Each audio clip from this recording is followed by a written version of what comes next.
Tired of assigning proxies one by one manually? With MostLogin's new Randomly Assign Proxies feature, you can allocate proxies to multiple profiles in just a few clicks and save tons of time.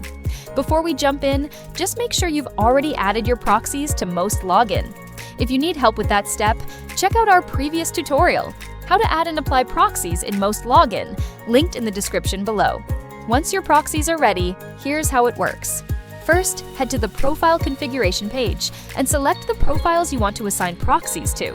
As soon as you select them, a magic bar will appear at the bottom of your workspace. Click Randomly Assign Proxies and choose from 3 different allocation modes based on your needs. You can also decide whether proxies can be reused during the assignment process by simply checking or unchecking the reuse option. Once you've selected your preferred mode, just click Confirm. That's it! MostLogin will automatically distribute the proxies to all your selected profiles instantly.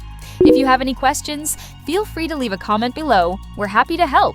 Don't forget to like and subscribe, and we'll see you in the next video.